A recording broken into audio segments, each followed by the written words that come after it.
Yeah. Tonight's Jonathan, he will be taking million votes.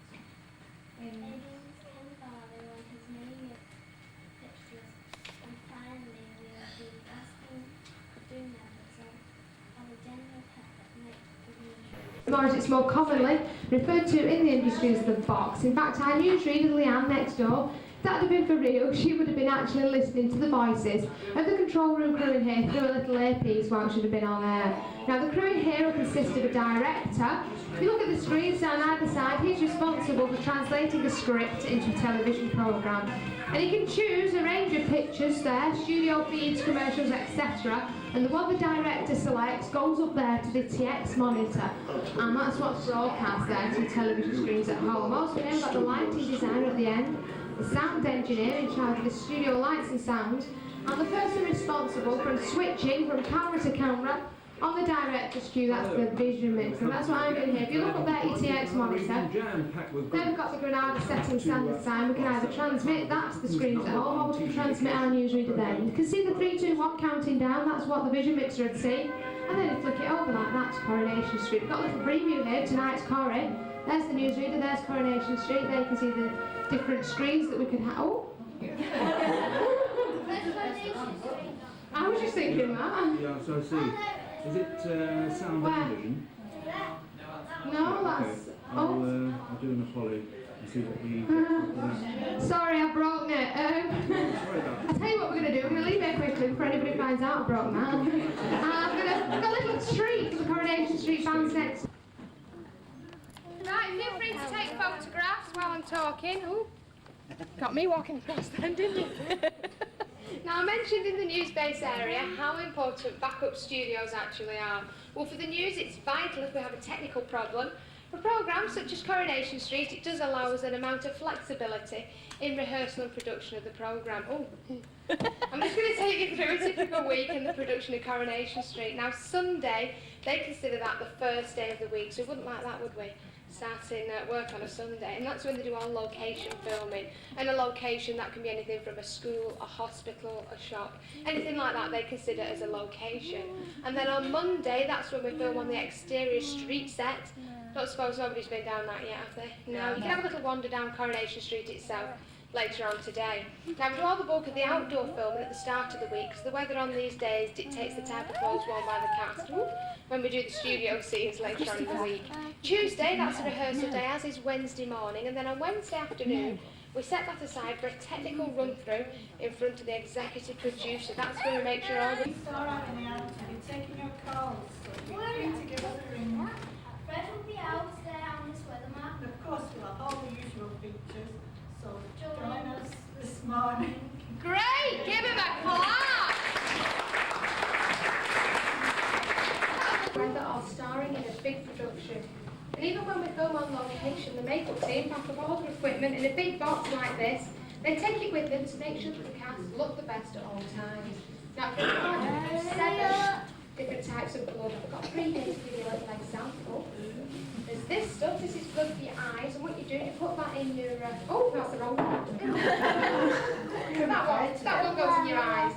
Don't want to be putting the wrong one in, do we? And that makes your eyes nice and bloodshot.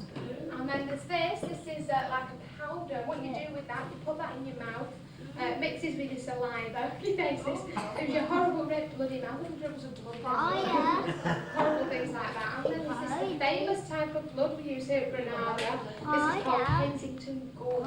This is the really runny, gooey, horrible stuff. This is what they use for throwing over dead bodies, generally splashing around and things like that. So how do they get it all off? For blood, it can be quite tricky. So it can stay in your skin for up to 24 hours after putting it on. But the rest, in approximately a year, Granada can get through about 100,000 boxes of tissues, 90 pounds of cotton wool, and about 50 gallons of cleansing cream, and all that goes to McDonald's. Take a look at the top row pictures here. This is the aging process. You can see the actor Malcolm Turner here, from young man right through to aged artist. This can be one of the most difficult aspects of a makeup artist's job. Now, to help with this aging effect here we've seen through the ages, we've used polystyrene and latex over his own skin. At the bottom row pictures, this is the actor Clive Francis when he starred in a Sherlock Holmes episode, The Man with the Twisted Lip. can see here we've used latex to pull his lip up to give the twisted lip effect.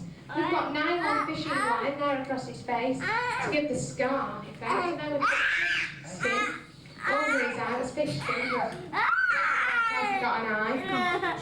And there's the gruesome finished effect. If you look at your screen, so there's one up here at the front and one up there at the back. This is again taken from a Sherlock Holmes episode. This is the sign of 4. You can see here the creation of the character Tonga. This is the actor Kiran Shah, and the makeup artist there, that's Belinda Wood. She also is responsible for doing the makeup for Stars in the Night. And you see them coming out with all the makeup on. Now, the reason it's done in clip shots, this makeup, is because it took 3.5 hours to get it all on, and then it took 1.5 hours to take it all off again. It cost over £5,000. They had to go through this every day when they were on location. And when it was all edited out, it was only seen on your screens for 4.5 minutes. Here it is coming off again. And there he is still. Bonaventure Hotel, which means you can look out across Rodeo Drive, Sunset Strip, downtown LA, all the way to Beverly Hills and Hollywood. Now, sets like these were used extensively in the industry when we couldn't use the real thing, or the real thing just didn't exist.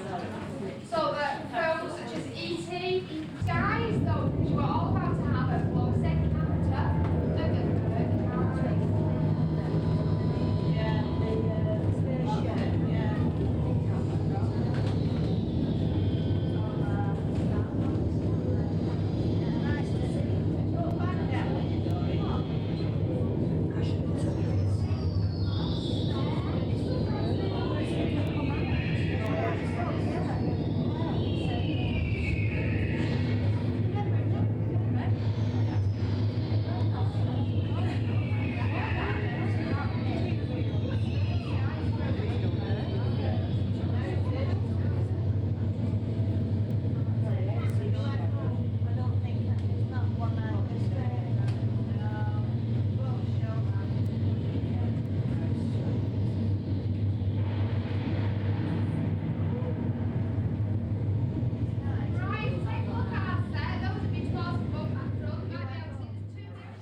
Usually, yeah, why?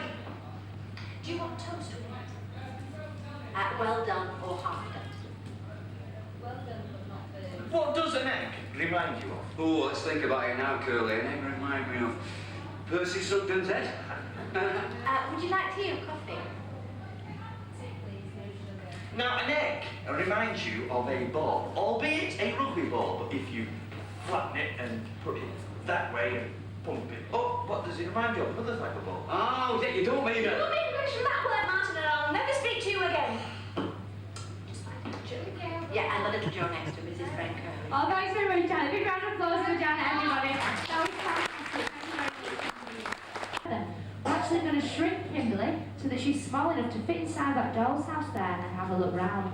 Don't worry, Kimberly, you won't feel a thing. Just keep watching, okay? And here we go, Kimberly shrinks. Right, you're on top of the steps for us and give us a wave before you disappear.